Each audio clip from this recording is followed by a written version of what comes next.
และก็มีผู้ที่ติดตามชีวประวัติของพระเจ้าชัยวรมันที่ 7ที่ท่านทรงดำริเอาไว้ว่าจะสร้างเมืองศรีหนครแห่งนี้เนี่ยให้ยิ่งใหญ่ซึ่งทุกๆคนนั้นเนี่ยก็มีความปราบปลื้มและก็มีความกระตือรือร้นที่จะช่วยผลักดันโดยนำจตุปัจจัยข้าวปลาอาหารมาร่วมถวายเป็นธรรมทานในการก่อสร้างในครั้งนี้ซึ่งก็ไม่มีเลยว่าทุกคนจะเกิดความเบื่อหน่ายมีแต่กระตือรือร้นมุ่งมั่นที่อยากจะช่วยผลักดันโครงการนี้เนี่ยให้สำเร็จรุ่งเรืองไปเพราะสิ่งที่สร้างอยู่นี้เนี่ยล้วนแล้วแต่เป็นการก่อสร้างถวายเป็นพุทธบูชาแด่องค์สัมมาสัมพุทธเจ้าและก็เป็นที่ที่พระพุทธเจ้านี้เนี่ยทั้ง5พระองค์เนี่ยท่านเคยเสด็จมาประทับและก็ยกให้สถานที่แห่งนี้นี่เป็นที่ที่คือสุดยอดที่สุดของแผ่นดินก็ว่าได้นะเพราะว่านอกจากจะเป็นแผ่นดินของพระพุทธเจ้าทั้ง5พระองค์แล้วยังเป็นแผ่นดินที่พระโพธิสัตว์นั้นจะลงมาทำการสักการะบูชาสิ่งศักดิ์สิทธิ์บนแผ่นดินนี้ตราบชั่วชีวิตของท่านนี้เนี่ยจึงถือโอกาสขออนุโมทนากับบรรดาญาติโยมทั้งหลายที่เดินทางมาทั้งใกล้ทั้งไกลมาจากภาคใต้สุดก็มีภาคเหนือสุดก็มีมาจากภาคอีสานสุดก็มีแถวสกลนครก็มีแถวเวียงจันทร์ก็มีที่มีโอกาสได้เดินทางมาแล้วแต่ละคนที่มานั้นเนี่ยล้วนแล้วแต่นำปัจจัยเนี่ยมาทำการเขาเรียกว่ามาร่วมสร้างอยู่ทุกคนนะร่วมอยู่ทุกคนแม้แต่องค์หลวงปู่ทวดเองก็ดีท่านก็มีเจตนาที่อยากจะให้ทางวัดนี้เนี่ยได้สร้างรูปเหมือนของท่านแล้วก็ให้ลูกศิษย์ลูกหาหรือผู้ที่มีจิตศรัทธาต่อท่านนั้นเนี่ยได้นำไปบูชาคือได้เช่านำไปบูชาเพื่อความเป็นสิริมงคลแต่เมื่อเช้านี้เนี่ยก็มีเขาก็เรียกว่าก็ได้ข่าวว่าเหรียญไม่ตรงปกเนี่ยคือมีญาติโยมเนี่ยนะเขาเรียกว่าอยู่แถวๆด่านเขาเรียกว่าน้องบุญนาคหรือว่าเนี่ยแถวๆเนี่ยแถวๆโชคชัยเนี่ยนะคือตอนถ่ายรูปไปเนี่ยก็เหรียญไม่ตรงปกก็คือเหรียญเล็กอย่างหนึ่งเหรียญใหญ่อันหนึ่งเนี่ยแต่บังเอิญว่าเวลาถ่ายรูปไปแล้วเนี่ยถ่ายเท่ากันหมดเลยก็เลยเป็นเหตุที่ทำให้บุคคลผู้มาจองเหรียญเนี่ยพอไปเห็นเหรียญใหญ่เหรียญใหญ่1เหรียญเล็กอยู่อีกเหรียญหนึ่งอย่างเงี้ยก็เลยบอกว่าเหรียญไม่ตรงปกก็เลยพูดบอกว่าทำไมเหรียญมันไม่เท่ากันอย่างเงี้ยเวลาถ่ายรูปจริงๆแล้วมันเท่ากันแต่เวลาเหรียญจริงๆไปแล้วกลับปรากฏว่าไม่เท่ากันก็เลยเกิดข้อกังขาว่ามันจะยังไงกันแน่ทำไมมันไม่ตรงปกอย่างเงี้ยทำไมถึงเนี่ยแต่ก็ยังที่ว่าแหละว่าก็ยังที่ว่าเนี่ยคนที่เขาภาวนาในการสร้างเหรียญเนี่ยนะคือทางวัดไม่ได้ออกเงินนะคือผู้ที่จัดสร้างจริงๆเนี่ยเขามีเจตนาที่จะลงทุนแล้วก็สร้างเหรียญทั้งหมดนี่นะนับจำนวนเป็นล้านบาทนี่นะให้กับทางวัดเลยโดยที่ว่าเขายกให้ฟรีๆเลยเพื่อให้วัดเนี่ยได้นำมาบูชาต่อและจะได้นำปัจจัยเงินทองเหล่านี้เนี่ยมาเป็นทุนในการก่อสร้างก็คือซื้อเล็กบ้างซื้อปูนบ้างซื้ออะไรบ้างอย่างนี้เนี่ยในการสร้างต่อก็เลยเป็นเหตุที่ทำให้ญาติโยมเนี่ยคนนี้เนี่ยคือมีข้อกังขาว่าทำไมมันเป็นอย่างนี้เนี่ยนะก็เลยเป็นเหตุที่ทำให้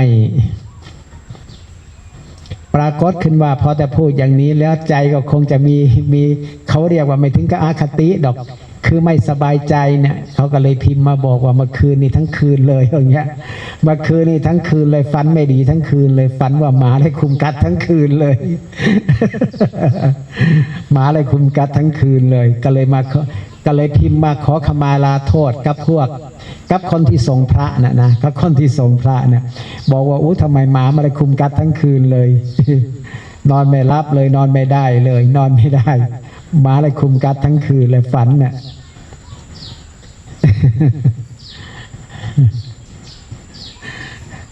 คือจริงๆแล้วเนี่ยนาก็คือในเมื่อเขาบอกคือหมาจริงๆเนี่ยก็คืออุปมาให้ฟังว่าก็คือวิญญาณน่ะวิญญาณเหล่านี้ก็คือเขาเรียกว่ามันเป็นอานุภาพของภูมิฤทธิ์เนี่ยที่เขาจะแสดงอิทธิฤทธิ์ให้เห็นว่า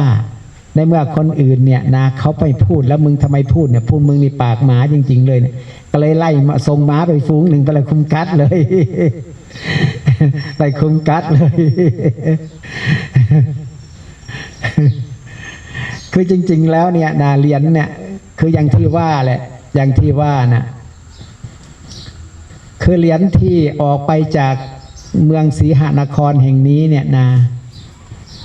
คือเป็นเหรียญที่องค์ปู่ทวดและฤาษีทั้ง5พระองค์เนี่ยทั้ง5องค์เนี่ยท่านได้ทำการปลุกเสกท่านได้อธิษฐานจิตเนี่ยคือให้แล้วเนี่ยนะคือท่านอธิษฐานจิตให้แล้วในวันที่ฝนตกเลยแหละแล้วก็อธิษฐานก็ท่านก็มีระยะเวลาของท่านนะแต่ทีนี้ บางทีอาจจะตั้งข้อสงสัยว่าทำไมเราไม่นิมนต์ครูบาอาจารย์พระปุกทรงปุกเสกทั้งหลายอย่างเงี้ยมาทำการปลุกเสกเพื่อจะทำการอย่างเงี้ยคือจริงๆแล้วเนี่ยมันคือพวกนิสัยของพวกคืออย่างพวกการสร้างปราสาทหินอย่างวรมันอย่างเงี้ยนะเขาจะไม่ค่อยมีสิ่งเหล่านี้ก็มันไม่มีเลยแหละนะอย่างการสร้างปราสาทหินที่ทุกคนมาเห็นก็คือกันเนี่ยนะอย่างที่ทุกคนมาเห็นหลวงพ่อสร้างปราสาทหินก็คือกันเนี่ยบางคนอาจจะตั้งข้อสงสัยว่าทำไมมันไม่มีฤกษ์มันไม่มียามเนี่ย มันไม่มีฤกษ์มันไม่มียามมันไม่เห็นมีกฎกติกาอะไรเลยพอใจสร้างก็สร้างไปอย่างเงี้ยพอใจสร้างก็สร้างไปไม่มีฤกษ์ไม่มียามแล้วอย่างนี้เนี่ยถ้าพูดอีกอย่างหนึ่งแล้วมันจะขลังนี่อย่างนี้เนี่ยนะมันจะขลังนี่คือจริงๆไปแล้วเนี่ยนะการสร้างตั้งแต่ถ้าไปเมืองเสียมเรียบถ้าไปเมืองเสียมเรียบทั้งหมดเนี่ยนะปราสาทหินทั้งหมดไม่ว่าพนมรุ้งพิมายอะไรต่างๆนะที่เราเห็นกันอยู่เนี่ยพูดก็พูดเถอะนะว่าคือมันไม่มีฤกษ์มันไม่มียามหรอกไม่มีฤกษ์ไม่มียามไม่มีกฎไม่มีกติกาไอ้หรอกเพียงแต่มันกฎมันอยู่ที่ว่าเราจะต้องมีบารมีเนี่ยแบกสมบัติเหล่านี้ให้ได้ไอ้แบกปราสาทหินเนี่ยอย่าง10 หลัง20 หลังเนี่ยต้องแบกมันให้ได้อย่าให้มันโงยทับอย่างเงี้ยแต่ถ้าไปมีฤกษ์มียามนี่มันสร้างไม่ได้เลยมันสร้างไม่ได้เลยทำไมถึงว่ามันสร้างไม่ได้มันเหมือนกับคล้ายๆว่าทั้งที่มันก็เป็นฤกษ์นะทั้งที่มันก็ดีนะแต่ว่ามันสร้างไม่ได้มันปวดหัวเวียนหน้ามันเกิดความเบื่อหน่ายอะไรมันมองอะไรไปอะไรมามันยุ่งยากไปหมดน่ะคือพูดง่ายๆคือมันยุ่งยากไปหมดน่ะจะต้องนิมนต์พระมาชยันโตขนาดนั้นจะต้องดึงเสาไซสินไปพ่วงเสาโค้งเสาเข็มขนาดนั้นเนี่ยโอ้โหทำไมมันยุ่งยากแต่แท้ไอ้การก่อสร้างนี่มันทำมันยุ่งยากแต่แถมแก้กาลูกตาเสียละเกินเลยจริงๆแล้วมันอาจจะมองเป็นเรื่องดีแหละแต่สำหรับตัวหลวงพ่อเองเนี่ยมันยุ่งยากมันเหนื่อยหน่ายพอสร้างก็สร้างไปเถอะอย่างเงี้ยสร้างได้ไม่ได้ก็วัดบารมีกันไปเลยจะไปคิดมากเพราะมันทำไมก็เลยเป็นเหตุที่ทำให้ฉะนั้นการอธิษฐานจิตของ หลวงปู่ทวดกับฤาษีทั้งหลายเนี่ยก็เลยไม่มีฤกษ์ไม่มียามหรอกแต่ท่านจะมาบอกว่าเอาเวลานี้เวลานี้เวลานี้ท่านจะกำหนดเองขนาดนั้นเนี่ยหลวงพ่อเองก็มีหน้าที่เพียงแค่อำนวยความสะดวกก็คือจัดดอกไม้ธูปเทียนเนี่ยไปสักการะบูชาท่านต่อจากนั้นท่านก็สวดมนต์ให้แต่มนต์ที่สวดจริงๆนั่นน่ะมันเป็นมนต์ของสวรรค์คือมันเป็นภาษาที่เขาสวดกันแบบมันเหมือนกับบทเพลงอ่ะเขาจะสวดกันมันเหมือนกับบทเพลงเนี่ยเขาไม่ใช่สวดแบบอย่างเราสวดเขาจะสวดเป็นทำนองเป็นสารพันยะเป็นบทเพลงเลยเขาจะว่ากันเป็นเรื่องราวไปเลยอ่ะเล่ากันเป็นเรื่องราวไปเลย เขาจะสวดกันในลักษณะอย่างนั้นเลยแต่ถ้าเซตขึ้นมาเมื่อไรปั๊บก็ปรากฏขึ้นมาว่ามหาราชทั้งสี่นี่ท่านก็จะนั่งราชรถมาเลยมาทั้งสี่คนนั่นแหละมาเลยก็มาบอกว่าอ้าวพิธีเนี่ยเสร็จแล้วนะให้เอาของอันนี้เนี่ยออกไปแพ็คได้แล้วก็ส่งเลยไม่มีฤกษ์ไม่มียามนี่คือลักษณะของการปลุกเสกของท่านอย่างนี้เนี่ยแต่ดูจริงๆแล้วเนี่ยมันก็ไม่มีพิธีรีตองอะไรหรอกนะมันไม่มีพิธีรีตองอะไรหรอกเพียงแต่แค่ว่า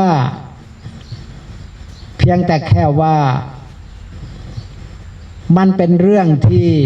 ครูบาอาจารย์และทวยเทพเทวดาน่ะท่านรับผิดชอบเองในการปลุกเสกในครั้งนี้เนี่ยเช่นอย่างกรณีหลวงพ่อสร้างวัดอย่างนี้คือกันเนี่ยสร้างอุโบสถยังไงหรือไม่สร้างเจดีย์อย่างนี้แหละท่านก็จะบอกแต่เพียงว่าแดงอย่างเงี้ยมึงไม่ต้องกังวลเลยเรื่องการสร้างเนี่ยเดี๋ยวปู่จะให้ทวยเทพเทวดามันมาสร้างให้ไอ้พวกวันนี้มันมีฤทธิ์เนี่ยอย่างมึงเนี่ยมันเป็นพระธรรมดาไม่มีฤทธิ์ไม่มีเดชไม่มีวิชาอาคมเนี่ยมึงแค่นั่งดูมันเฉยๆก็พอมึงไม่ต้องไปดิ้นรนดอกไม่ต้องไปรับกิจนิมนต์อะไรทั้งสิ้นอยู่เฉยๆตื่นเช้าขึ้นมาก็กินกาแฟนั่งชั้นสบายอกสบายใจแล้วก็อยู่แบบสบายๆไปคืออย่าทำตัวเป็นเดือดร้อนอย่าทำตัวเป็นกังวลใดๆทั้งสิ้นเลยให้พวกเทวดามันจัดการให้เองเพราะว่าการก่อสร้างสิ่งเหล่านี้เนี่ยมันจะต้องใช้พวกเทวดามาสร้างเดี๋ยวเทวดามันก็จะหาปัจจัยเงินทองมาเองยวดยานพาหนะข้าวปลาอาหารแม้แต่เครื่องจักรกลเครื่องยนต์กลไกอะไรต่างๆเนี่ยเขาจะหามาของเขาเองมึงไม่ต้องไปเดือดร้อนไม่ต้องไปใช้สมองเก็บไอ้สมองอันน้อยนิดเอาไว้เฉยๆก็พอแหละอย่าไปท้าทายกับมันให้ทวยเทพเทวดาเนี่ยมันรับผิดชอบของมันไปเพราะไอ้พวกเหล่านี้มันมีฤทธิ์แต่ก่อนแรกๆเนี่ยตัวหลวงพ่อเองก็มีความกังวลนะว่าเงินทองเนี่ยจะกี่ล้านต่อกี่ล้านแล้วมันจะมีได้ยังไงอย่างเงี้ยจะมีได้ยังไงวะอย่างเงี้ยเงินทองเนี่ยจะเอามาได้ยังไง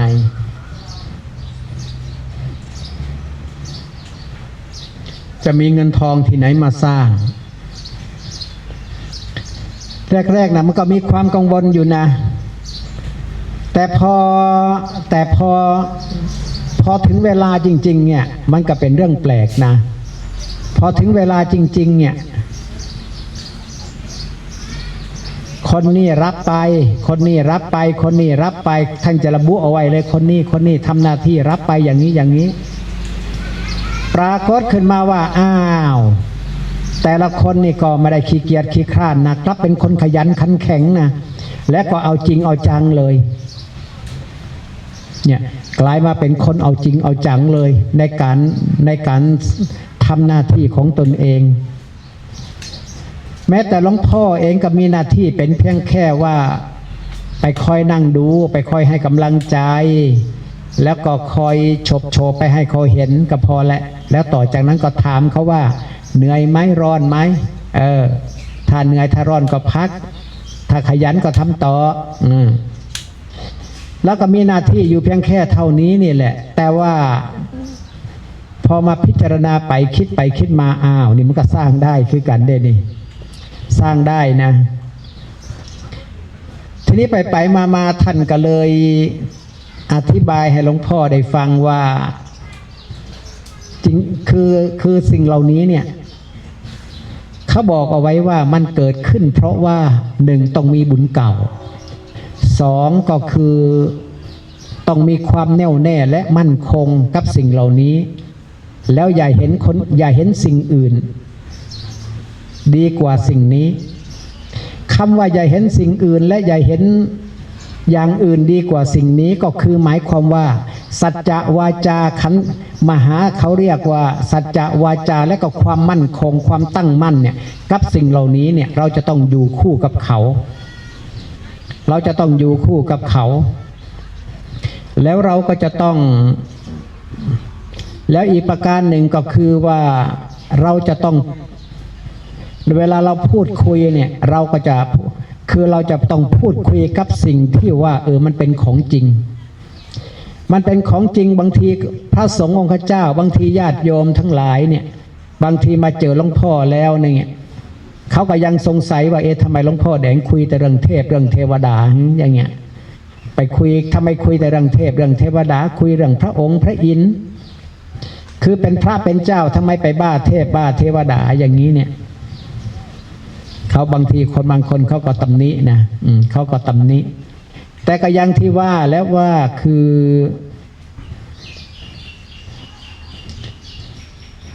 เรื่องธรรมะเนี่ยคำว่าธรรมเนี่ย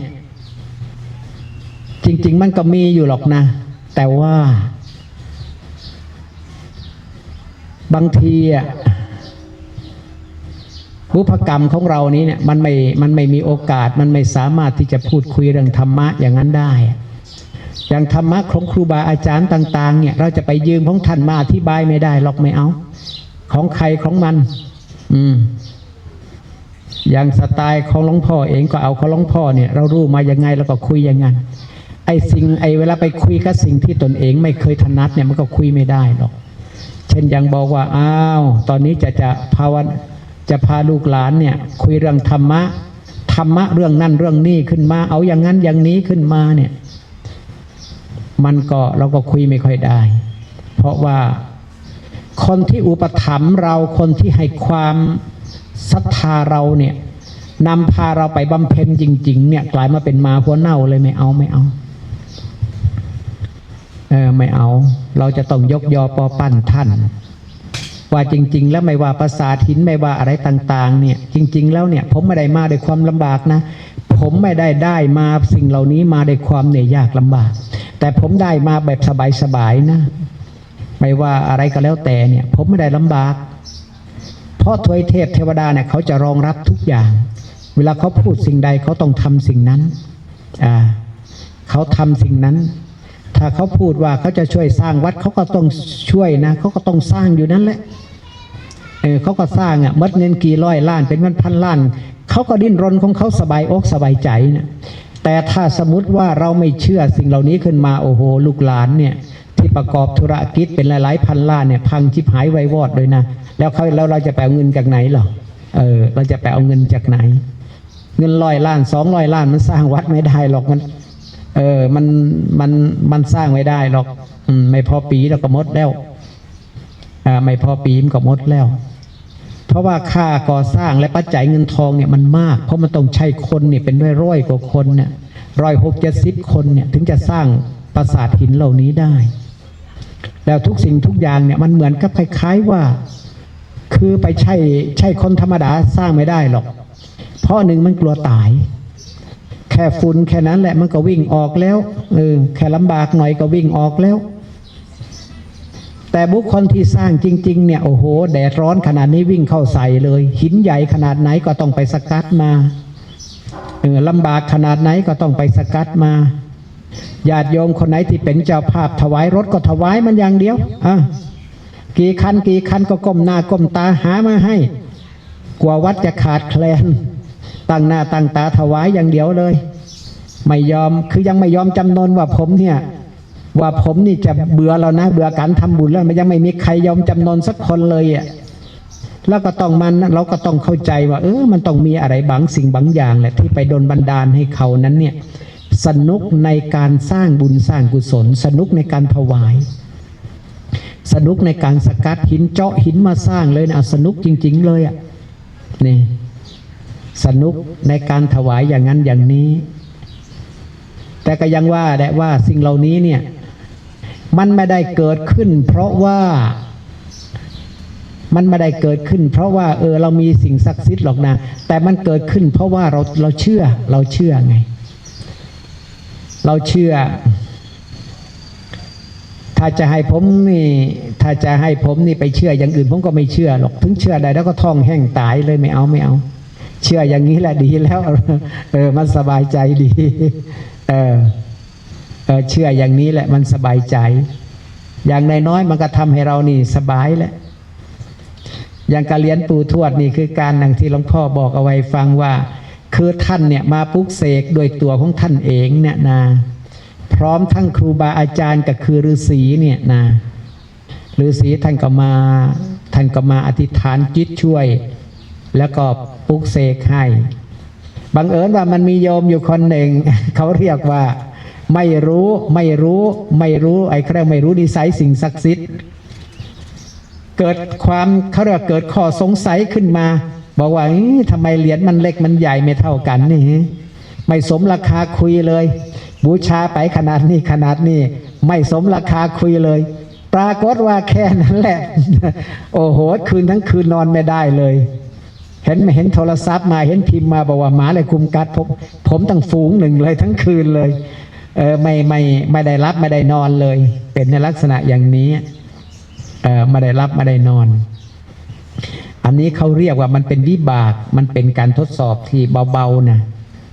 โอ้เท่าไรแรงนี่ตายเลยนะเนี่ยมันกัดตายเลยนะเนี่ยมันอันตราย อันนี้ก็คือเล่าไปฉะนั้นนะถึงบอกไว้ว่าคือของอะไรก็แล้วแต่เนี่ยนะบางทีมีญาติโยมหลายคนแหละเขาตั้งเจตนามาว่าบางทีเขาจะบางคนเขาก็ถวายพระอย่างนั้นอย่างนี้เนี่ยอย่างนี้เนี่ยจะเอาพระอย่างงั้นมาถวายอย่างนี้มาถวายเนี่ยคือจริงๆหลวงพ่อก็ยังว่าแหละบางทีก็เอาบางทีก็ไม่เอาแต่ถ้าเทวดาเข้ามาสกิดบอกว่าองค์นี้รับได้เนี่ยเราก็จะเอาอยู่เพราะว่ากลัวมันจะรกวัดมันเยอะเกินไปมันรกเกินไม่มากไม่นั่นหรอกและอีกอย่างหนึ่งหลวงพ่อก็เป็นพระที่ขี้เกียจกราบไหว้บูชาพระพุทธรูปนะแล้วมีท่านมาก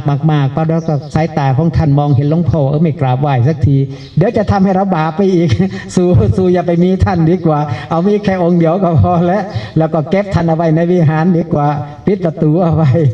เวลาเราเดินไปเดินมาจะได้สบายใจ เราจะได้สบายใจถ้าขืนไปวางพระพุทธรูปเอาไว้เยอะแยะไปเนาะตรงไหนก็มีพระพุทธรูปไอ้เราเป็นพระที่ไม่ได้กราบไหว้บูชามือก็ไม่ได้ยกขึ้นมาด้วยโอ้โหก็เท่ากับว่าสร้างกรรมสร้างเวรให้ตัวเราเลยไม่เอาแค่องค์เดียวก็พอแล้วเอาแค่องค์เดียวก็พอแต่จริงๆแล้วสิ่งที่หลวงพ่อเล่าไปนี้เนี่ยคือจริงๆแล้วหลวงพ่อเนี่ยไปประสบพบพานมาโดยตัวของตัวเองนะประสบพบพานมาโดยตัวของตัวเองนะว่าเนี่ยสิ่งเหล่านี้เนี่ยมันเป็นของที่คือพูดง่ายๆว่าคือเชื่อถือได้นะเชื่อถือได้เนี่ยเรื่องสิ่งศักดิ์สิทธิ์เรื่องอะไรต่างๆเนี่ยเรื่องครูบาอาจารย์เนี่ยที่อยู่ในแดนทิพย์เนี่ยจริงๆแล้วมาพึ่งพาอาศัยได้นะคือชาพึ่งพาอาศัยได้แล้วท่านก็เวลารักศรัทธาเราก็ศรัทธาเอาจริงๆจังๆแต่อย่าไปรู้มากเกินท่านนะไปสอบถามธรรมะท่านแบบที่เหนือเหตุเหนือผลไม่ได้นะไม่ได้เดี๋ยวเสื่อมขึ้นมาเลยเป็นแต่อาจารย์แต่ว่าอดอีก ธรรมะนี่เก่งแต่ว่าอยู่ได้เขาเรียกว่าอะไรอยู่ได้พระทิกอกะส่วนธรรมะนี่ก็โอ้โหเอาจริงเอาจังเลยนะพูดมันก็ว่าจะเหาะได้แต่เวลาส่วนประกอบของธรรมะจริงๆเนี่ยอยู่แบบอนาถาท่านก็เลยบังเอิญว่าอย่างหลวงพ่อเองเนี่ยท่านไม่ให้อย่างนั้นท่านบอกแต่เพียงว่าแดงอย่างเงี้ยถ้าเขาใจเห็นเนี่ยเขาไม่ได้เห็นคำว่าพระอย่างเดียวนะเขาเห็นส่วนประกอบของความเป็นพระด้วยเขาเห็นส่วนประกอบยังไง ท่านก็อธิบายให้ฟังว่าคือเรื่องบางเรื่องเนี่ยบางครั้งเนี่ยมันต้องมีแต่ถ้ามันไม่มีแล้วเนี่ยคนเขาก็ไม่เชื่อหรอกเรื่องบางเรื่องมันต้องมี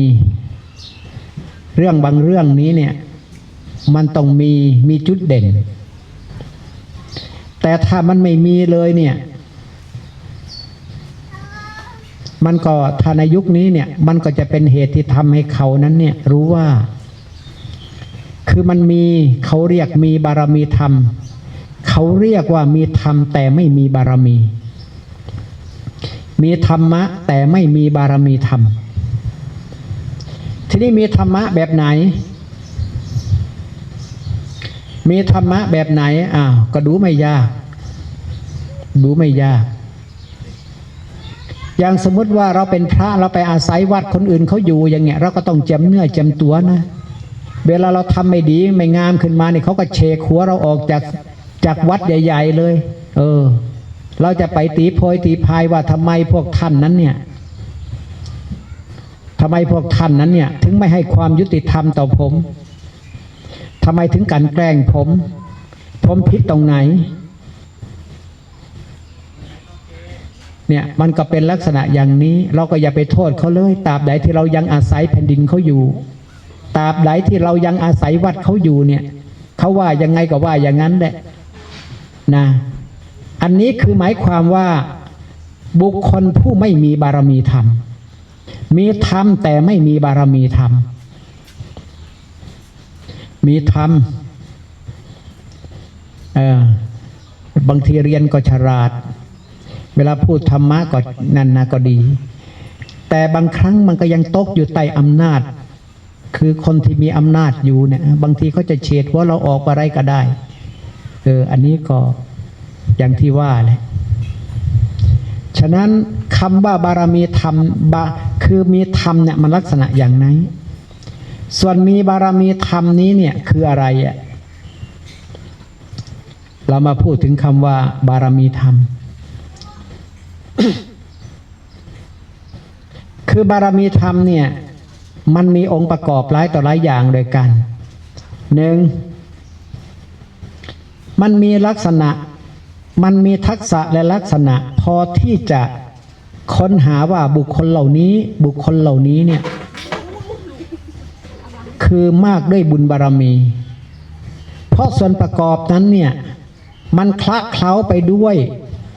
เวทมนต์และคาถาอันเต็มไปด้วยศิลปะที่คนทั้งหลายนั้นต้องให้การยอมรับหนึ่งวัดงาม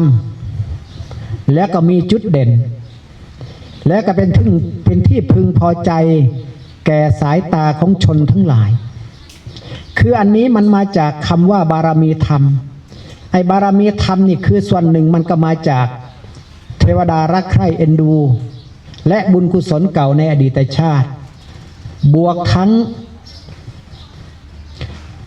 กันกับไม่แพ้สมบัติที่มีอยู่ไม่แพ้สมบัติที่กำลังสร้างอยู่ที่ไม่แพ้สมบัติที่สร้างอยู่เนี่ยอันนี้มันก็เกิดมาจากทานศีลหรือว่ามันเกิดมาจากคำว่าทานในอดีตชาติศีลในการบำเพ็ญส่วนภาวนาเนี่ยก็อีกอย่างหนึ่งมีก็ได้ไม่มีก็ได้ทีนี้เราจะเห็นได้ว่าคำว่าธรรมกับคำว่าบารมีธรรมเนี่ยดูไปแล้วเนี่ยบางทีมันก็มีเหตุผลเหมือนกันนะมันก็มีเหตุผลเหมือนกันบางคนคิดจะสร้างเจดีย์ใหญ่พอคิดว่าจะสร้างมีอันเป็นไปเลยพอคิดว่าจะสร้างโบสถ์ใหญ่แค่ตั้งเสาแค่นี้เจ้าวาดก็ตายหาไปแล้วเนี่ยบางทีก็ยังไม่ได้ทันฉลองเลยเจ้าวาดตายไปแล้วพระใหญ่เจดีย์ใหญ่อะไรของใหญ่ๆอย่างเงี้ยนะถ้าไม่มีบารมีจริงๆมันตายหาไปแล้วเนี่ยตายไปเลยถามว่าสร้างถวายเป็นพุทธบูชาเนี่ยทำไมมันจะต้องใช้บารมีจำนวนมากอย่างนั้นเนี่ย มันเป็นเพราะอะไรทำไมไม่ส่งเสริมบุคคลผู้ทำคุณงามความดี เพื่อจะได้ให้อยู่คู่กับพุทธศาสนาไป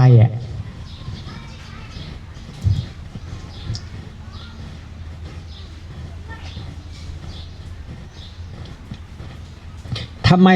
ท่านไม่ส่งเสริมทำไมผีหาซาตานไม่ส่งเสริมทำไมทวยเทพเทวดาไม่ส่งเสริมไปขวางทำไมคือจริงๆแล้วเนี่ยถ้าพูดไปพูดมาจริงๆแล้วเนี่ยมันก็ไม่ได้ไปเกี่ยวกับท่านหรอกมันก็ไม่ได้เกี่ยวกับบุญกุศลคือมันไม่ได้เกี่ยวกับคำว่าผีสางคังเลี้ยงทวยเทพเทวดาแต่ประการใดหรอกมันเกี่ยวกับคำว่าต้นทุนในอดีตชาตินั้นเนี่ยมันไม่ได้สร้างมาเพื่อแบกสิ่งเหล่านี้ศรัทธาขนาดนี้แล้วมันเปลี่ยนอุปนิสัยไม่ได้นี่เปลี่ยนภพเปลี่ยนชาติไม่ได้นี่ในฐานะกบวชมาแล้วเนี่ยจะสร้างมันเอาให้มันดูไอ้มันจริงๆจังๆจริงๆแล้วเนี่ยพูดก็พูดเถอะนะไอ้ที่ว่ามันสร้างจริงๆนี้เนี่ยไอ้ที่มันสร้างจริงๆมันสร้างเพราะว่าเงินชาวบ้านเขานำมาสร้างแต่ว่าเงินของพระภิกษุเงินของเจ้าอาวาสเนี่ยจริงๆมันไม่มีเลยนะในอดีตชาติในอดีตชาตินี่ท่านอาจจะเป็นคนขี้เหนียวเขาเรียกว่าไอ้ขี้ไม่ให้หมากินน่ะแต่พอวันหนึ่งคิดอยากจะมาทำความดีเป็นผู้นำจิตวิญญาณทั้งมนุษย์และเทวดาทั้งหลายเนี่ยไอ้ทวยเทพเทวดานี่มันก็กระโดดกัดเลยมันบอกว่าโอ้ยจะมาเป็นครูบาอาจารย์ตอนนี้ไม่เอาแต่เมื่อชาติปางก่อนเนี่ยผมเคยขอร้องให้ท่านนั้นเนี่ยสละปัจจัยเงินทองท่านก็ยังขี้เหนียวแต่พอมาในชาตินี้อย่ามาหวังเลยว่าจะได้ชื่อได้เสียงได้บุญกุศลติดเนื้อติดตัวไปไม่เอาแค่ตั้งเสาแค่นั้นแหละก็ตายไปซะไอ้ผีสางเทวดานี่มันก็เลยสาปแช่งไปเลยก็เลยเป็นเหตุทำให้พระสงฆ์องค์เจ้าครูบาอาจารย์ทั้งหลายนั้นเนี่ยก็เลยต้องมีอันเป็นไปเพราะว่าอดีตชาติต้นทุนมาต่ำและไม่ได้สะสมบุญบารมีมาในอดีตชาติก็เลยเป็นเหตุผลที่ทำให้ชาตินี้เนี่ยไม่ได้คือไม่ได้สร้างนะไม่ได้สร้างมันก็มีเหตุผลลักษณะเช่นนั้นทีนี้ส่วนเรียนหลวงปู่ทวดท่านมีความประสงค์ที่อยากจะให้ลูกหลานเขาเรียกลูกหลานหลวงปู่ทวดเนี่ยหรือว่าผู้ที่ร่วมสร้างปราสาทหินคู่กันกับพระเจ้าชัยวรมันที่ 7เนี่ยมีโอกาสได้เห็นมีโอกาสได้สร้างและมีโอกาสได้ร่วมสร้างวันนี้นะเขาเรียกว่าลูกหลานก็มาจากกรุงเทพมารับเหรียญไปประมาณ 1,000 เหรียญนะมารับไปด้วยตัวเองนะคือไม่ให้ไปส่งแล้วแหละว่าอยู่แถวไซไหมนะว่าอยู่แถวไซไหมเนี่ยคือโยมคนนี้เนี่ยเพียงแต่แค่ถามว่าคือฟังเรื่องราวขึ้นมาปั๊บก็เกิดความศรัทธาเลยพอศรัทธาขึ้นมาก็จองเลยโอนปัจจัยเงินทองมาเลยแล้วก็มาเช่านี่ก็มารับเองนะมารับเองเลยเพียงแค่ต้องการอยากจะ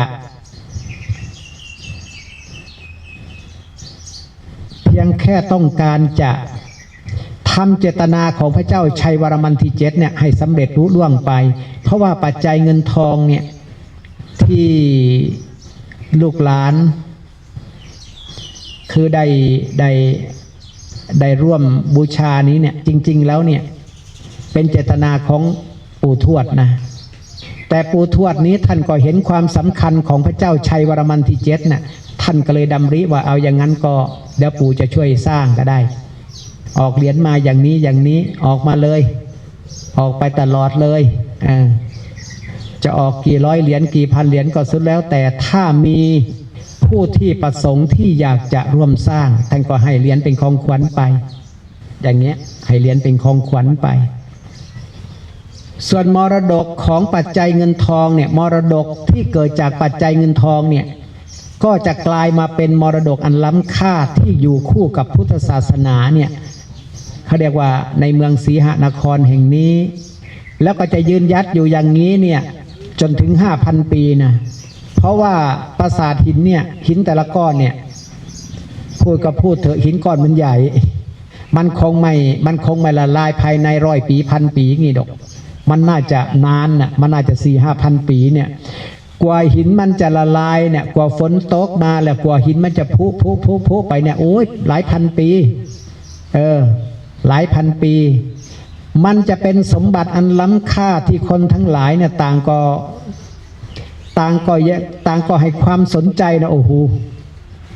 หินนี่เขาเรียกว่าไอ้บ่อหินจริงๆเนี่ยต้อง65 กิโลนะมันไม่ใช่ใกล้นะ65 กิโลนะต้องลากมันมาเนี่ยมาสร้างอยู่ที่เนี่ย65 กิโลนะมันก็เหมือนกับนครวัดไปเขากิเลนอย่างนี้แหละตั้ง50 กว่ากิโลอ่ะต้องลากมันมาอย่างนี้แหละแต่ทำยังไงให้ได้เราก็ในเมื่อมันสนุกในการสร้างก็พาลูกหลานสร้างไปมันไม่มีอย่างอื่นที่จะสนุกไปกว่านี้มีหน้าที่ก็สร้างไปจนกว่าจะหมดวาระของการสร้างนะก็เราก็สร้างไปปัจจัยเงินทองที่ญาติโยมหรือว่าลูกหลานได้มีโอกาสได้มาร่วมสร้างร่วมถวายก็จะนำไปอย่างนี้แหละนำไปเป็นทุนในการก่อสร้างอย่างนี้แหละฉะนั้นญาติโยมที่ได้เช่าไปได้บูชาไปนี่เนี่ยอันนี้เป็นเจตนาขององค์ปู่ทวดนะก็อย่างเมื่อกี้นี้แหละที่เราให้ฟังว่าท่านเนี่ยมาปลุกเสกเองท่านอธิษฐานจิตมาเองแต่ถ้าจะถามว่าคลังไหมศักดิ์สิทธิ์ไหมอันนี้เนี่ยนะคือไม่ต้องแล้วก็ไม่ต้องไปมองถึงตรงนั้นหรอกให้มามองดูว่าปราสาทหินเนี่ยที่ตั้งกันเป็นแถวเนี่ยหลวงพ่อยังไม่ได้ชยันโตสักคำเลยเนี่ยแต่มันก็สร้างได้นะไอ้ชยันโตจริงๆเนี่ยรู้สึกว่ามันจะไม่ขลังซะแล้วแหละคงจะไม่ขลังอะไรนักหรอกเพราะอะไรล่ะเพราะว่าคือเราพยายามอยากจะปั้นให้มันแบบยิ่งใหญ่เนี่ย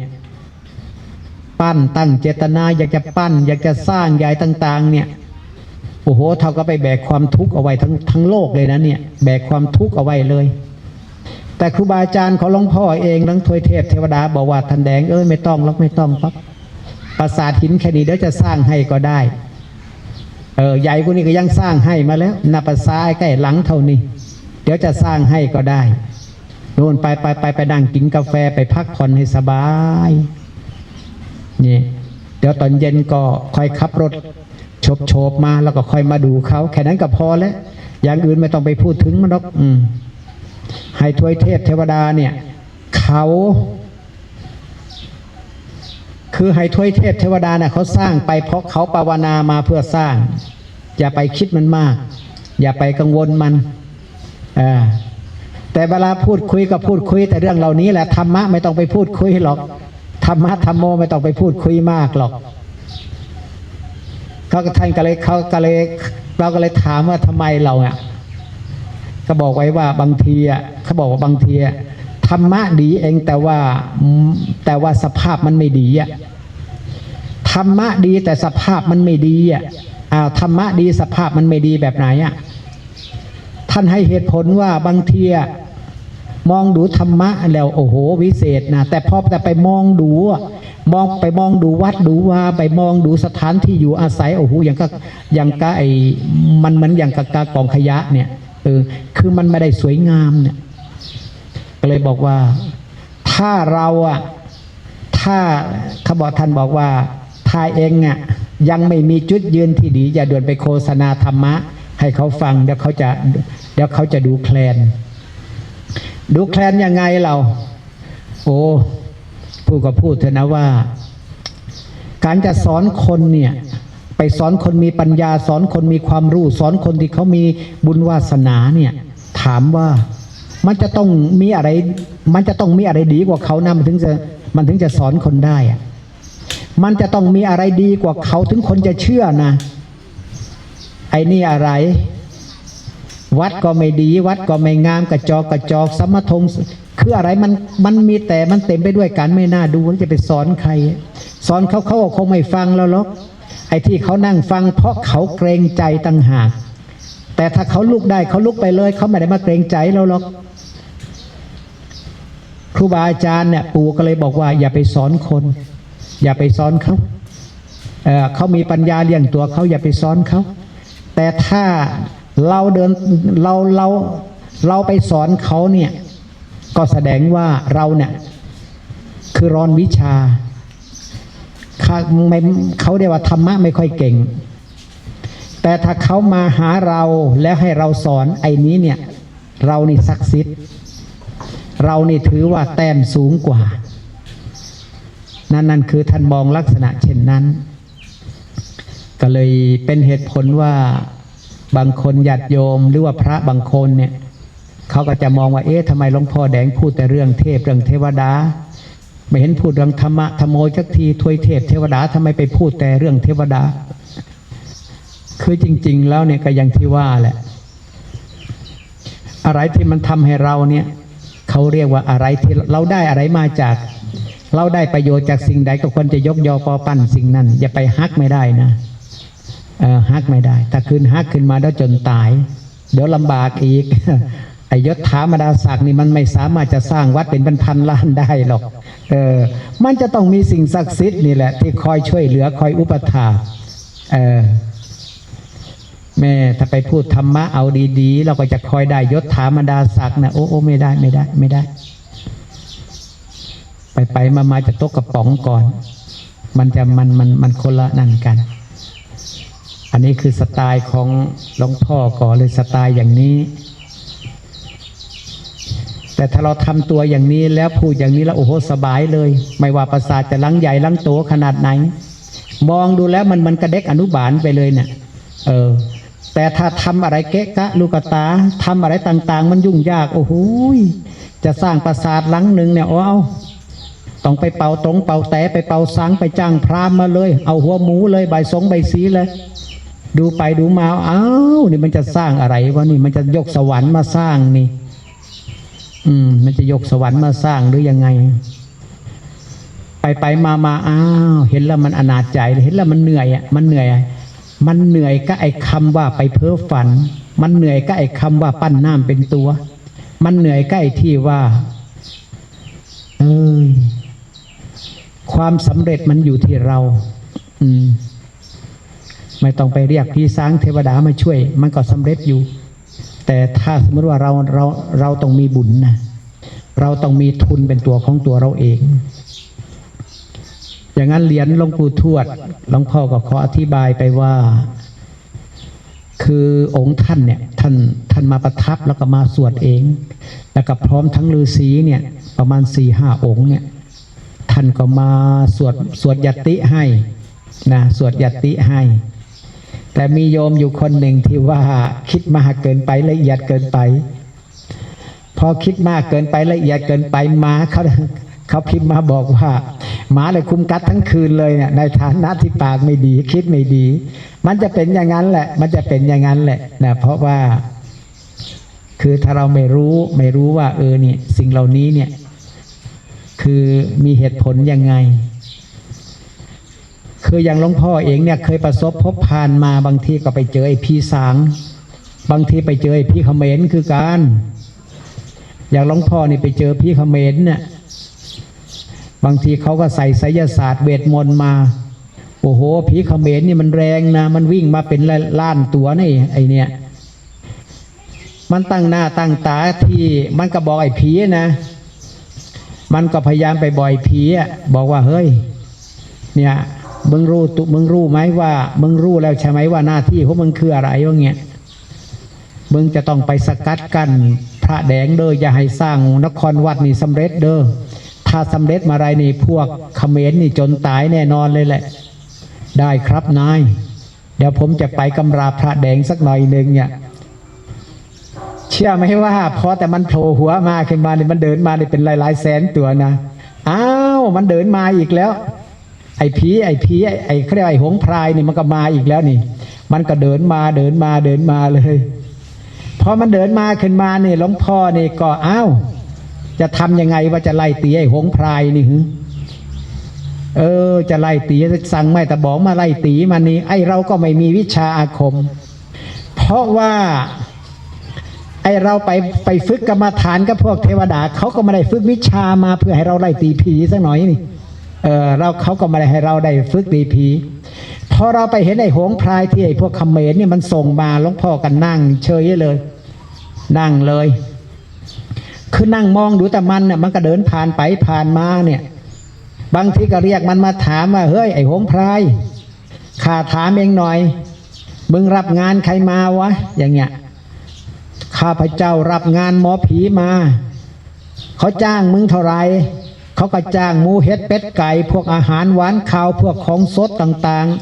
ๆแล้วก็มีปัจจัยเงินทองเส้นสังเวยบ้างอย่างนั้นอย่างนี้ล้วนแล้วแต่เป็นอาหารหวานข้าวอ่ะโอ้โหมึงนี่แสดงว่ามึงนี่ซื่อด้วยอาหารได้สู้ได้ก็ซื่อใจของมึงนี่ซื่อด้วยเครื่องเส้นไหว้ได้ใช่ไหมเนี่ยแต่ว่าปรากฏขึ้นมาว่าไอเราก็ไม่กล้าซื่อมันหรอกเพราะว่าถ้ากล้าซื่อมันก็เท่ากับว่าเรานี่จะไปสร้างศัตรูใหม่ตัวหลวงพ่อเองก็นั่งมองอยู่เนี่ยไปถามไอ้คนนั้นคนนี้ว่าเฮ้ยไอ้ตอนนี้ไอ้โหงพรายมันมาหลายแสนตัวนะพอมันมาขึ้นมานี่นะ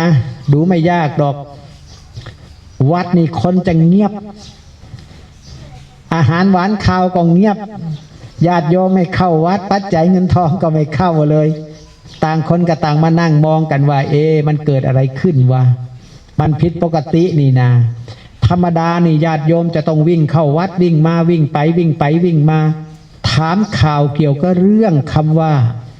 เงินพอไหมเดือนนี้เงินพอไหมทวยเทพเทวดาเขาก็จะส่งมาให้อย่างนั้นอย่างนี้ไอ้วิชาอาคมของเขมรเนี่ยจริงๆไปแล้วเนี่ยมันก็พูดไปแล้วเนี่ยมันก็ศักดิ์สิทธิ์คือกันนะมันขลังคือกันแน่เนี่ยปรากฏขึ้นมาว่า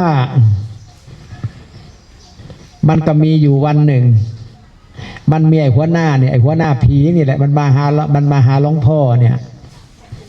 มันมาเลยมันบอกว่าได้ข่าวว่าพระแดงนี่ได้ข่าวว่าท่านนี้เนี่ยไปเจอซึกใหญ่ใช่ไหมว่าเงี้ยไอ้พวกผีมันไอ้โหงพรายมันมาปิดวัดมดใช่ไหมว่าใช่อย่างนั้นเนี่ยเดี๋ยวข้าพเจ้าจะรับผิดชอบเองจะกระทืบมันให้ตายให้ตายคาตีนอะไรพวกเหล่านี้เนี่ยอย่างท่านเนี่ยคือเรียนกรรมฐานมาแต่ไม่ใช่เรียนไสยศาสตร์เวทมนต์มาเนี่ยไม่มีคาถาที่จะไปสู้กับผีได้หรอกนะไปเจอไอ้หาโหงพรายนี่มันเดินไปเดินมาเนี่ยแล้วก็นั่งมองดูแต่มันแหละคือมันมองเห็นมันอยู่เวลาเรียกมันมาถามเนี่ยมันก็พูดกับเราอยู่แต่ว่าทำยังไงได้ล่ะมนต์มันขลังเนี่ยไอ้หมอผีอะมนต์มันขลังนะ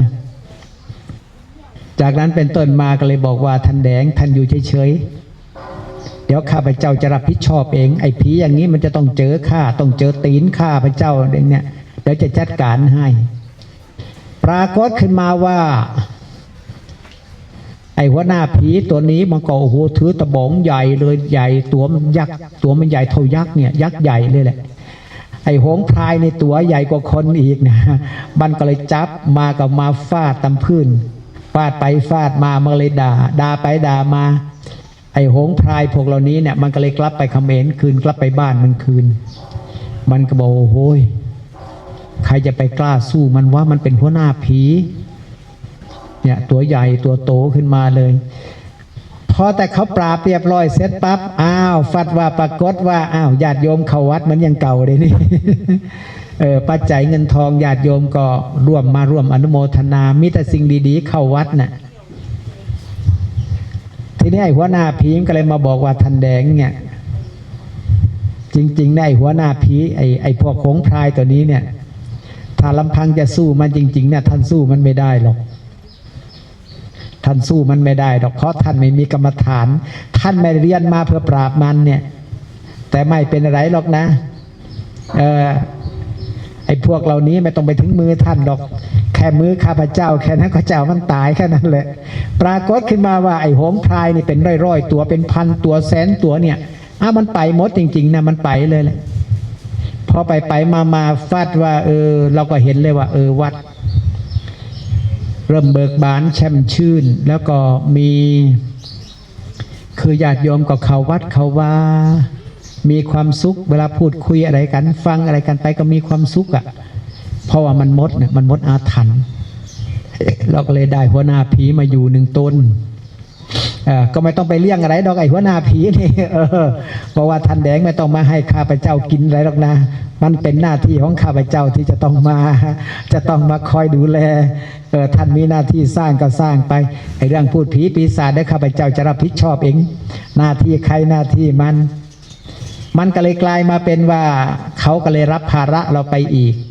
ฉะนั้นไอ้ผีตัวนี้เนี่ยจริงๆไปแล้วเนี่ยโอ้โหมันก็มีบุญคุณกับเราคือกันนะเนี่ยนี่มีบุญคุณนะที่เขาได้ยกเอาความลำบากใจของเราเนี่ยเอาไปใส่ของเขาแล้วเขาก็จัดการให้เราบางทีมันก็ไม่ค่อยมีชื่อหรอกมันก็เรียกแต่หัวหน้าผีแหละแต่ว่ามันก็เพราะมันปราบผีได้เราก็เรียกมันหัวหน้าเนี่ยหัวหน้าผีก็เลยมีเรื่องเล่าให้ฟังว่าสิ่งที่หลวงพ่อพูดไปอย่างเงี้ยที่พูดอยู่ตลอดเวลาอย่างเรื่องนี้เนี่ยมันอยู่ในระบบของการสร้างปราสาทหินเพราะว่าปราสาทหินเนี่ยมันจริงๆแล้วกว่ามันจะเสร็จเนี่ยมันต้อง200 กว่าปี3 ชั่วอายุคนเนี่ยมันก็มีเรื่องราวให้เล่าอยู่หรอกแต่ว่าเรื่องเหล่านี้มันจะเกี่ยวกับพวกทวยเทพเทวดาแต่ถ้าจะให้หลวงพ่อนี่ไม่ต้องไปเชื่อเรื่องผีนะโอ้โหให้เราไปเชื่อเรื่องคุณพระนะถามว่าเราจะไปนิมนต์ใครมาปราบผีเราแล้วพระองค์นั้นจะมีคือเขาจะมาปราบได้นี่เขาจะมาปราบได้นี่มันไม่ได้ขนาดสร้างโบสถ์ยังไม่เสร็จเลยจะมาปราบผีแล้วมันก็หักคอตายไปอีกไอ้นี่ผีมันมาซ่ามันผีมันมาท่ารบกับคนที่สร้างปราสาทหินเนี่ยก็เลยบอกฟังว่าคือสิ่งที่เล่ามาเนี่ยมันเป็นเรื่องจริงเนี่ยมันเป็นเรื่องที่หลวงพ่อเนี่ยประสบพบผ่านมาในตัวของตัวเองแล้วก็เป็นสิ่งที่ยืนยันได้ว่าเนี่ยเรื่องเหล่านี้มันเป็นมาอย่างนี้แต่ว่าถ้าจะให้หลวงพ่อนี่คือไม่เล่าสิ่งเหล่านี้เนี่ยแล้วก็ไปเล่าอย่างอื่นเนี่ยคงไม่กล้าเล่าหรอกเพราะว่าส่วนหนึ่งก็คือหมายความว่าบางทีคนเราธรรมะนี่ดีนะแต่ว่าส่วนประกอบไม่ค่อยดีอย่างวัดก็พร้อมๆวัดก็ร่างๆวัดก็ซ้อมซ้อไม่เอาหรอกถ้าตราบใดที่เรายังไม่มีอะไรดีนะอย่าไม่อยากสอนคนหรอกไปสอนคนที่มีปัญญาสอนคนที่มีบุญวาสนาสอนคนที่มีอำนาจไม่อยากสอนหรอกสอนไม่อยากสอนเพราะว่ามันเดี๋ยวเขาจะเยาะเย้ยเราเปล่าๆหาว่าธรรมะแค่นี้จริอาจจะมาสอนไม่เอาถ้าตราบใดเราไม่ยืนเดินนั่งนอนถ้าเราตราบใดที่เรายังไม่ยืนอยู่ในแผ่นดินที่มันเต็มไปด้วยความมั่งคั่งเนี่ยอย่าไปสอนเขาเลยอย่าไปสอนเขาเพราะว่าทุกคนเนี่ยล้วนแล้วแต่มีเหตุผลเป็นของตนเองบางทีเขาก็ฝืนฟังเราอย่างนั้นแหละเพราะมันแก้คัดไม่ได้ถ้าในเมื่อเขาฝืนเราอย่างนั้นเนี่ยเราอย่าไปสอนเขาดีกว่าเดินออกไปซะเรามาทำหน้าที่ของเราไอ้แบบสบายๆดีกว่าสอนไอ้พวกกิ๊กก๊อกดีกว่าสบายใจดีมันไม่เถียงมันไม่ตีโพยตีพายพูดยังไงมันก็เชื่อพูดยังไงมันก็เชื่อแต่ว่าเรื่องการสร้างปราสาทหินเรื่องการปลุกเสกเรื่องอะไรต่างๆมันเป็นหน้าที่ของครูบาอาจารย์ที่อยู่ในแดนทิพย์เนี่ยท่านเป็นคนอธิษฐานให้นะเป็นคนอธิษฐานให้ส่วนเหรียญที่เท่ากันไม่เท่ากันนี้เนี่ยอันนี้เนี่ยถ้ามาถามหลวงพ่อถือว่าวิเศษที่สุดแหละเพราะอะไรล่ะคือบุคคลที่สร้างอย่างนี้เนี่ยหลวงพ่อไม่ได้ไปขอร้องให้เขามาสร้างนะเขาภาวนาสร้างเองและเขาก็ควักปัจจัยเงินทองเป็นล้านๆเนี่ยเอามาสร้างให้เลยโดยที่ว่าเขาไม่ขอเงินเขากลับเลยเขามาสร้างให้เลยไอ้นี่ถือว่าถูกโฉลกแล้วแหละแต่ถ้าจะไปบอกว่าโยมออกเงินให้พระก่อนนะออกไปก่อนเลย1 ล้านบาท เดี๋ยวพระขายเหรียญมาได้แล้วพระจะไปให้คืนไอ้นี่รู้สึกว่าดวงจะไม่ถูกโฉลกซะแล้วเลยดิไอ้นี้มันไม่ถูกฮวงจุ้ยมันไม่ใช่คนมีบุญเนี่ยมันไม่ใช่คนมากเลยบารมีพอแต่สร้างเสร็จเรียบร้อยเอายอมเอาทุนไปคืนเอาล้านหนึ่งเอาดอกไป200,000อะไรเงี้ยไอ้นี่ไม่ถูกโฉลกเลยนะไอ้นี่ไม่ใช่ได้อะเหรียญถึงเหรียญมาได้อยู่แต่รู้สึกว่าทำไมมันจะอับทำไมมันจะอนาถขนาดนั้นอย่างเงี้ยคือสไตล์ของหลวงพ่อเองเนี่ยมันไม่ชอบอย่างนั้นมันไม่ชอบอย่างนั้นคือ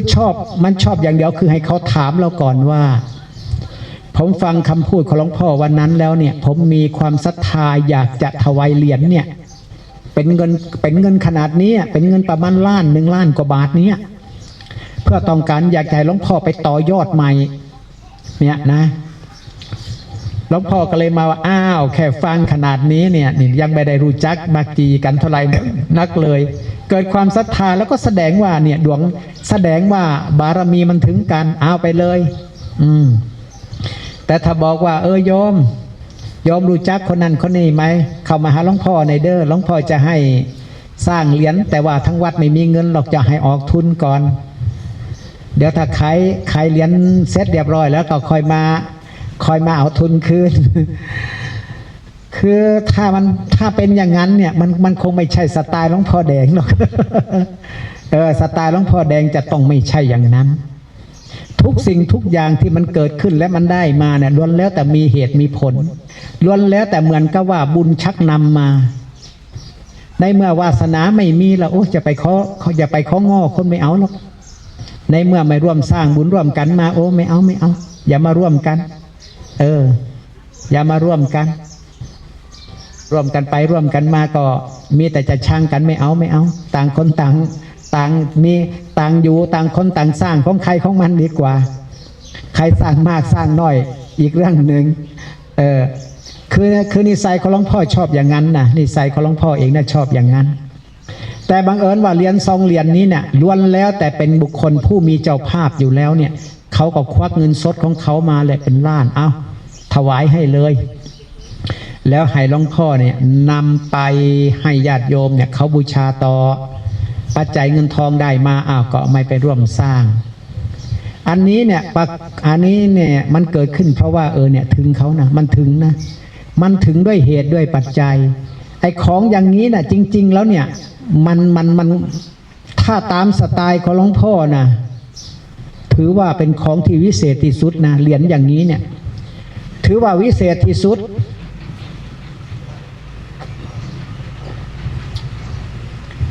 ถือว่าวิเศษเลยแหละมันวิเศษยังไง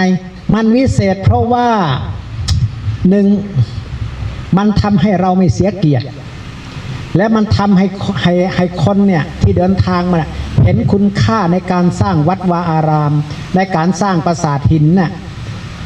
แล้วแต่ละคนเนี่ยมุ่งเขาเรียกว่าเป้าหมายที่สุดก็คือ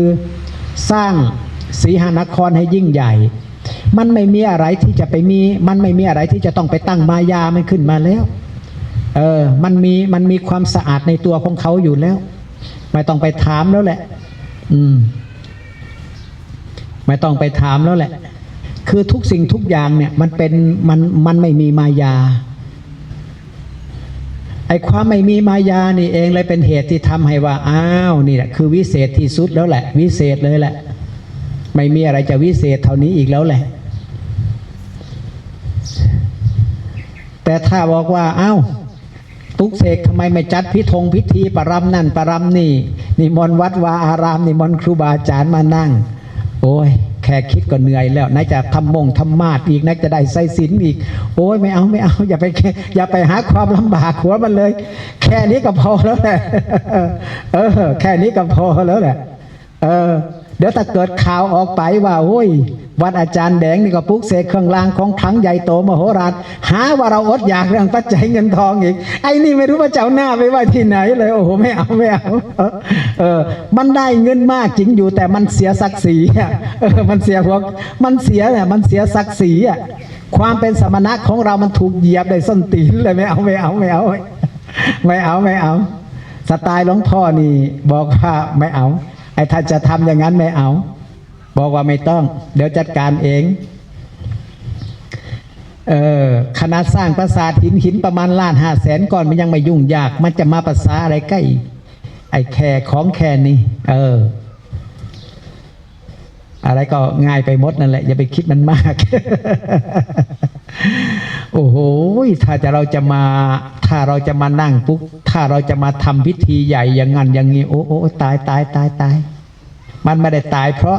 มันไม่ได้ตายเพราะงานแต่มันตายเพราะไอ้ห้ามเต้นห้ามโตะห้ามเตียงนี่ โอ้โหอะไรมันจะขนาดนั้นคนเรามันจะขลังขนาดนั้น มันจะขลังขนาดนั้นนี่ถ้าว่าพระองค์นั้นพระเหล่านั้นเนี่ยไปเอาธรรมาสไปเอาบัลลังก์ของเท้าสักกะมาวางไว้ก็ดินจะเชื่ออยู่ จะเชื่ออยู่ แต่ไอ้นี่มันก็โอ้โหวัดดูก็อนาถาก็อนาถกระจอกไม่เชื่อหรอกไม่เอาหรอกแล้วก็ไม่ชอบด้วยแต่อย่างของหลวงพ่อนี่กระบอกคือกันนะบอกว่าปู่เรียนมาแล้วจะให้ลูกหลานเนี่ยคือทำอะไรบ้างปู่ก็ออกคำสั่งมาเลยเด้อตอนนี้ลูกหลานเนี่ยอยู่พร้อมหน้ากันแล้วเราต้องพูดจาแบบอ่อนน้อมนะอ่อนน้อมเราทำตัวมันเหมือนกับว่าไม่มีวิชาอาคมไม่มีอิทธิปาฏิหาริย์น่ะท่านก็บอกว่าเอานี่มาวางเอานี่มาวางเอานี่มาวางเดี๋ยวเราก็นั่งอยู่เฉยๆเดี๋ยวปู่จะจัดการเองคือจริงๆแล้วเนี่ยเรื่องเหล่านี้เนี่ยหลวงพ่อก็เคยประสบพบผ่านมาเนี่ยในเรื่องการสร้างปราสาทหินอย่างนี้แหละเพียงแต่แค่ว่าเรานึกเนี่ยมันมาจริงๆนะมันมาจริงๆนะเพียงแค่เรานึกว่าเราอยากได้อย่างนั้นเราอยากได้อย่างนี้อยากได้อย่างนี้เนี่ยเพียงแค่นึกนะมันก็เป็นไปได้จริงๆหลวงพ่อเองเนี่ยก็เลยมามีความสุขกับคำว่านึกแล้วมันได้นึกแล้วมันใช่แล้วก็เลยมามีความสุขกับสิ่งเหล่านี้เนี่ยแต่ถ้าจะไปบอกว่าพิสูจน์อันนี้ไม่เอาหรอกไม่เอาหรอกไม่ค่อยชอบถึงมันจะขลังได้ถึงมันจะมีมันถึงมันอาจจะเป็นเรื่องราวอย่างนั้นเนี่ยมันก็ไม่ค่อยชอบหรอกเช่นอย่างกรณีที่บอกว่าจะต้องไปหาไอ้นั่นเดิงเนี่ยจะต้องไปหาดินชนวนจะต้องไปเอาของที่อยู่ในถ้ำมืดเอามาแล้วก็มาทำเป็นผงทำปุกเสกวันนั้นหลวงพ่อไปเห็นพระรู้จักกันเนี่ยครูบาอาจารย์อีกองค์หนึ่งอยู่จังหวัดเลยท่านก็ไปคลำไปเอาไอ้หินเนี่ยหินนู่นน่ะหินที่อยู่เกาะล้านนู่นน่ะแล้วก็ไอ้เกาะไอ้อะไรเนี่ยไอ้เกาะอะไรเกาะแล้วก็ไอ้เขาไอ้น่ะเขาครึมนู่นน่ะไปเอาเหรียญมาไปเอาหินมาไปเอาแร่เหล็กไหลมาน่ะพอไปเอาแร่เหล็กไหลมาก็มาตำเป็นมวลสารขึ้นมาเนี่ยโอ้ยชีวิตจริงๆแล้วหลวงพ่อเองนี่ก็คือจะให้เป็นทำยังไงไม่เอาหรอกเหนื่อยเม้นตะขี้ข้างข้าวไม่เอาหัวมันหรอกติดผ้าจีวรเปล่าๆไม่เอาข้าให้เดินไปดูวิวเขาดูได้ดูแต่ชายคลานไปเอาของวิเศษมามันไม่ใช่ซะแล้วแหละมันไม่ใช่ซะแล้วแหละไม่เอาบางทีก็มีญาติโยมเข้ามาคุยให้ทางนี้ฟังว่าบางทีเขาก็ได้ลูกแก้วมาเสด็จมาบางทีก็ได้พระบรมธาตุเสด็จมาจากบนฟ้าโต๊ะอยู่บางทีก็มีพระเสด็จมาคือกันนะเสด็จมาอย่างนี้เนี่ยอย่างหลวงพ่อเองนี่คือเป็นผู้ที่สงสัยเนี่ยคือสงสัยอะไรว่าไอ้ที่เสด็จมาเนี่ยคือเราสวดคาถาใหม่บางทีเขาก็สวดอัญเชิญแต่ถ้าไม่สวดแล้วท่านจะเสด็จมาใหม่เนี่ยคือทำไมหลวงพ่อชอบอย่างนั้นนะคือชอบไอ้ของที่ไม่ต้องไปลงทุนไม่ต้องไปดิ้นรนเนี่ยแล้วท่านเสด็จมาเองเนี่ยไอ้นี่ก็จะคลังอยู่อะไรที่ขึ้นชื่อว่าตั้งนะโมแล้วก็สวดอัญเชิญเนี่ยไอ้นี่ไม่ค่อยคลังหรอกทำไมมันเหมือนกับว่าอย่างว่าแหละมันเหมือนกับคล้ายๆว่ามันจะระหกระเหินซะเหลือเกินชีวิตนี่มันจะลำบากซะเหลือเกินจะได้บางสิ่งบางอย่างมานี่ทำไมมันต้องทุรนทุรายขนาดนั้นจะครอบครองอะไรสักสิ่งสักอย่างทำไมมันลำบากเกินเนี่ยโอ้สไตล์หลวงพ่อไม่เอาหรอกอย่างนั้นแต่ถ้าของทุกสิ่งทุกอย่างจะมาอยู่กับหลวงพ่อเนี่ย อย่าหลวงพ่อตั้งนะโมนะไม่เอาอย่าต้องทำพิธีรับนะไม่เอาทำไมรู้สึกว่าคือบางสิ่งบางอย่างรู้สึกว่าโอ้โหไม่ได้ไม่เอาถ้าคิดจะมาอยู่มาเลยถ้าคิดจะมาอยู่มาเลยนะอย่าไปมีเหตุผลคือสไตล์หลวงพ่ออยู่ในลักษณะอย่างนี้ก็คือไม่ค่อยให้ค่าใกล้คำว่าพิธีรีตองอะไรต่างๆไม่เอาการจะครองสิ่งใดสิ่งหนึ่งทำไมต้องมีเหตุผลบ้างทำไมต้องมีเหตุผลไม่เอามันเหมือนกับคล้ายๆดูแคลนเราเนี่ยมันเหมือนกับว่าเราต้องเลี่ยงเขาตลอดเวลาเนี่ยเลี่ยงสิ่งศักดิ์สิทธิ์ตลอดเนี่ยไม่ได้แสดงว่าถ้าเราไม่มีเรื่องก็อาจจะมองเราเป็นมาหัวเน่าก็ได้ไม่ได้ฉะนั้นเนี่ยเมื่อถ้าคิดจะมองผมเป็นมาหัวเน่าไม่ต้องมาอยู่เลยไปที่อื่น ผมอยู่ในลำแข้งของผมได้ถึงผมไม่มีท่านผมก็สร้างวัดได้คือสไตล์ของหลวงพ่อมันอยู่ในสภาพอย่างนี้มันไม่ชอบมันไม่ค่อยชอบไปลงทุนฉะนั้นเหรียญองค์ปู่ทวดนี้เนี่ยท่านปลุกเสกสำเร็จแล้วแหละนะเราก็จะมามองเห็นแล้วล่ะว่านี่ขนาดญาติโยมบอกว่าเหรียญไม่ตรงปกแค่นั้นแหละนี่ปากไม่ค่อยดีมากัดทั้งคืนเลย มากัดทั้งคืนเลย ก็แสดงว่าห้ามนินทาห้ามงี่เง่าห้ามนินทาห้ามงี่เง่าแล้วก็ห้ามติอีก ห้ามติอีกเพราะทำไมล่ะเพราะว่าคืออย่างว่าแหละคือสิ่งเหล่านี้เนี่ยมันเหมือนกับว่ามันง่ายมาตั้งแต่เริ่มต้นนะปัจจัยเงินทองที่เขาจะยกให้เราเป็นล้านๆเนี่ยทำไมเขาง่ายเขาง่ายก็เราขั้นเริ่มต้นก็แสดงว่าดวงมันถูกโฉลกกันแสดงว่าดวงมันถูกโฉลกเขาชอบแต่อย่างนี้แหละพอแต่เจอหน้ากันขึ้นมาเดี๋ยวผมจะสร้างโบสถ์ถวายอาจารย์นั่งอยู่เฉยๆนะไม่ต้องเดี๋ยวผมจัดการเองมันจะหมดสักกี่10 ล้านช่างหัวมันแต่ผมจัดการเองไอ้นี่ดวงมันถูกชะโลขึ้นมานะเขาชอบแต่อย่างนี้แหละเพราะอะไรเพราะว่าเราไปเจอบุคคลผู้มากด้วยบารมีเขาเรียกว่ามันเป็นเจ้าของเขาอะไรที่ขึ้นชื่อว่าไปติดป้ายประกาศเด้อแล้วก็ชักชวนให้คนมาทำบุญรู้สึกว่าอนาจใจเสียเหลือเกินทำไมคนเรามันจะขนาดนั้นอย่างเงี้ยไปจะไปสร้างเหรียญเราจะต้องไปเอาสิ่งศักดิ์สิทธิ์อยู่ใต้ทะเลทำไมมันเหนื่อยขนาดนี้ทำไมมันระหกระเหินอยู่ขนาดนี้คงจะใช่ไม่ได้มั้งอย่างเงี้ยคนเราเนี่ยแปลกนะถ้ามันจะขลังนะยังไงมันก็ขลังดอกไม่ต้องไปลงทุนมันมากหรอกไอชาติของจะไม่ขลังเนี่ยโอ้โหต้องดิ้นรนไปแล้วนู่นเลยบางทีก็ไปอยู่ใต้ทะเลนู่นบางทีก็อย่างงั้นอย่างนี้ไปไม่เอาพอตอนหลวงพ่อไปเห็นสภาพอย่างนั้นแล้วไม่เอาอย่ามาใช่อย่างนี้กับหลวงพ่อไม่เอาหรอกไม่ชอบด้วยก็ถือว่าการอธิษฐานในครั้งนี้เนี่ยก็ถือว่าท่านมาปลุกเสกให้สมบูรณ์แล้วแหละฉะนั้นก็เยือนไปอาจจะได้ไม่ตรงปกก็ไม่เป็นอะไรเพราะว่าขนาดคนเขาเสียเงินเป็นล้านๆเนี่ยเขายังไม่ถามสักคำเลยว่าหลวงพ่อแดงจะเอาเงินก็ไปไว้ที่ไหน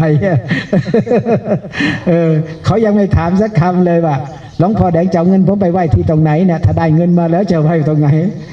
ก็คนเราแหละถ้ามันดวงมันถูกฉลกกันเนี่ยคือชะตาชีวิตมันถูกฉลกกันเขาไม่ถามกันหรอกก็เห็นอยู่เอาอย่างโน่นไปดูอะไรหินจะกี่ร้อยก้อนกี่พันก้อนนับเอาไปเลยเอาก้อนละ80,000นับคำนวณไปเลย1,500,000 ก้อนเป็นเงินเท่าไหร่นั่นแหละเป็นเงินอยู่ตรงนั้นแหละอันนี้ก็เลยเล่าให้ฟังว่าของบางสิ่งบางอย่างเนี่ยสวรรค์เป็นผู้จัดสรรขึ้นมาเราไม่สามารถที่จะไปอธิบายได้ว่ามันคลังหรือไม่คลังนะแต่รู้แต่เพียงว่าอย่างนี้แหละมันถูกโฉลกแล้วแหละถ้าเราอยากจะได้เงินได้ทองเนี่ยถ้ามีคนยึกยักเหงาเสียอารมณ์ถ้าโยมจะทำธุรกิจเนี่ยไปเจอไอ้เฒ่าแก่เด็กกันมันเขี้ยวมันงี่เง่าเสียอารมณ์อีกไม่ได้ฉะนั้นฮวงจุ้ยทำมันดีแล้วนะ เราก็ขอยอมรับมันเถอะถือว่าสวรรค์ประทานฮวงจุ้ยให้ถือว่าเป็นของที่คือเขาเรียกว่าเป็นดวงชะตาฟ้าประทานให้อย่าไปคิดมันมากถือว่าเราได้บุญได้กุศลถือว่าเราได้สร้างสมบัติอันยิ่งใหญ่ส่วนเราจะได้บางสิ่งบางอย่างไม่ถูกปกไม่ตรงปกอะไรต่างๆก็ย้อนๆไปขนาดปัจจัยเงินทองเป็นล้านๆเขาก็ยังควักมาไม่ถามหลวงพ่อแดงสักบาทสักคำหนึ่งเลยว่าหลวงพ่อแดงเนี่ยจะเอาเงินไปทำอะไรเนี่ยเขาไม่ถามเลยนะมีหน้าที่อย่างเดียวก็คือมีหน้าที่ให้ก็คือให้ไปให้ไปอย่างเดียวอย่าไปคิดมากถ้าคิดจะครองใจคนจะต้องไม่ต้องไปถามคนเรื่องเหตุผลเอาขออนุโมทนาสาธุเอาไว้แต่เพียงเท่านี้